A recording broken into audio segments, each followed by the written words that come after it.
It is no longer news that the world of automobiles is on the cusp of a major shift, with electric cars becoming more popular than ever.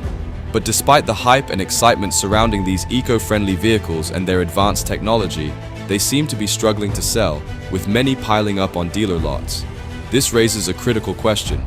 Why are electric cars not selling as well as we might expect? Is there a hidden reason behind this phenomenon that is going unnoticed by many?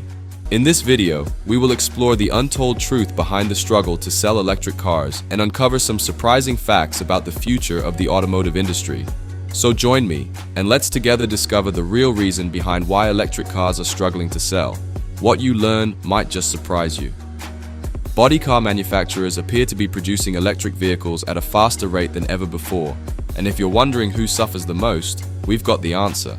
Of course, it would be the dealers, the perpetual link between suppliers and consumers, who are now forced to stock their lots with vehicles that customers do not want to buy, at least not in the quantities that car manufacturers and authorities had hoped for.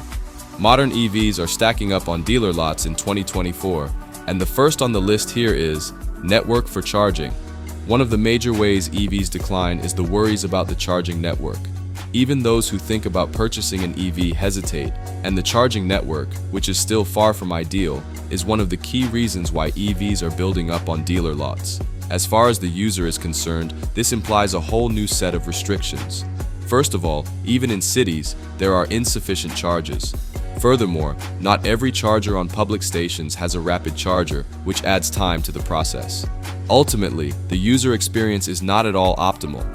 The best example comes from a recent JD Power report, which indicates that last year, every fifth effort to charge at a station failed for a variety of reasons, including malfunctioning payment systems, frayed cords, software bugs, etc. In the San Francisco Bay Area, another survey found that just 72.5% of the public chargers installed by Electrify America were operational in this region of California. Considering everything, it is evident that the issue extends beyond the quantity of chargers. The user experience turns out to be far from optimal, even in states with the strongest infrastructure like California. Having an EV comes with a lot of complications. Next are production obstacles.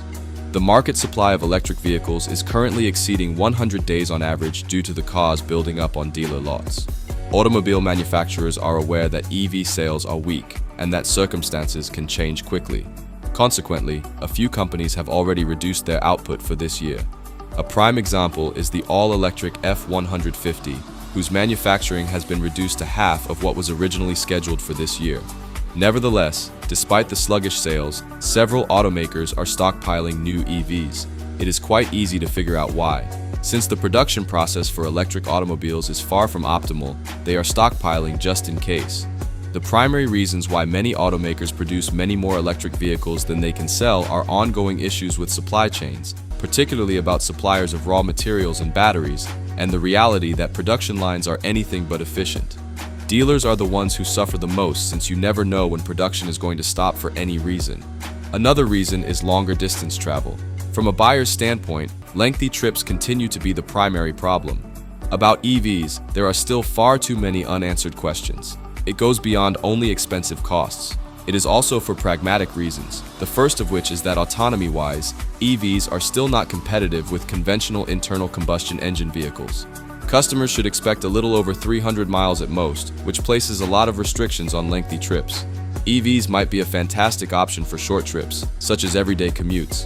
However, arranging a lengthy trip can quickly become a nightmare because you always need to plan and consider recharging, which is not only time-consuming but also quite difficult in terms of logistics.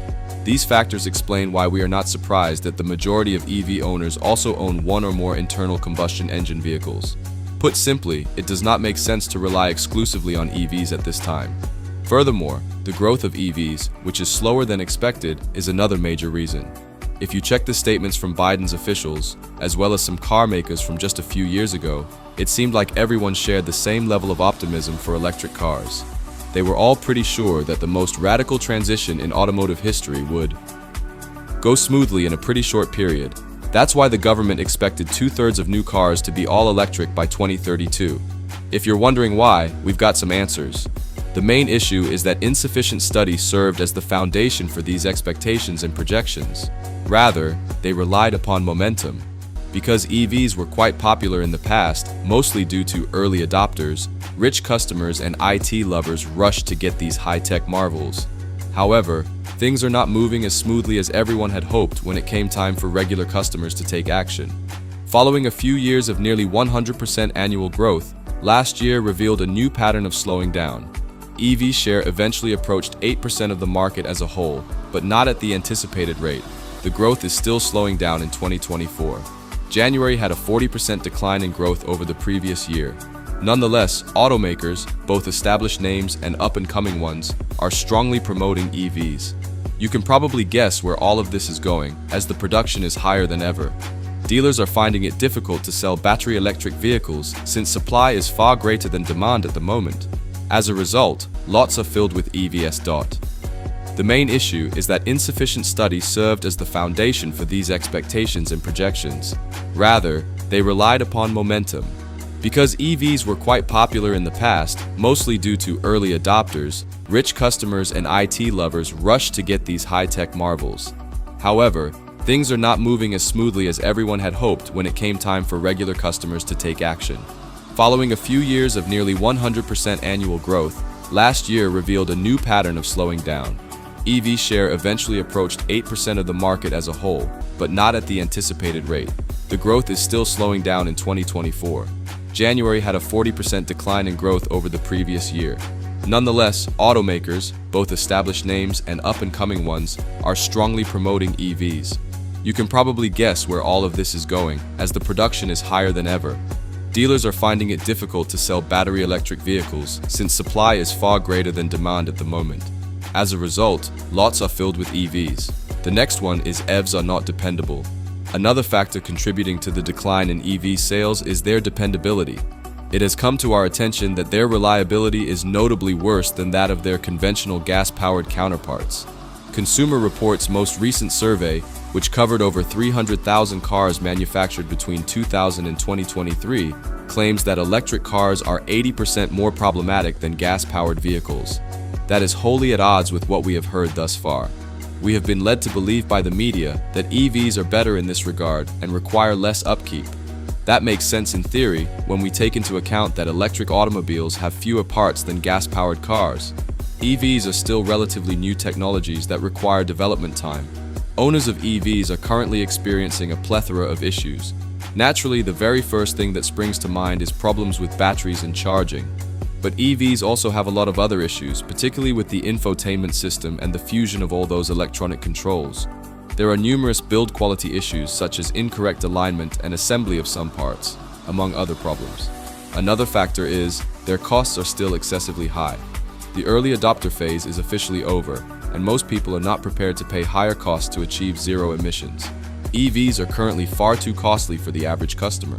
In 2023, the average cost of a car purchase was approximately $48,000, and for electric vehicles, it was very nearly $60,000. That is still a significant difference, particularly when we take into account that interest rates have increased significantly in recent years. Put another way, financing for new automobile purchases is expensive and does not require additional costs. Considering this, we are not surprised that the most expensive EVs, like the Porsche Taycan, which often commands a price in the six figures, are the slow sellers, or those with the largest market day supply. Though as previously noted, the cost of EVs remains significantly higher than that of gas-powered vehicles, the narrative does not end there. The insurance rates are also much higher than for internal combustion cars for a variety of reasons, including the possibility of hefty repair expenditures. Another concern is resale value because EVs lose value much more quickly than other vehicles. The concept of buying an EV does not excite the majority of consumers in light of all these factors. EVs will keep piling up on dealer lots until automakers and the government figure out the major problems, so long as they delay. Thank you for watching, and see you later as you kindly click the button below.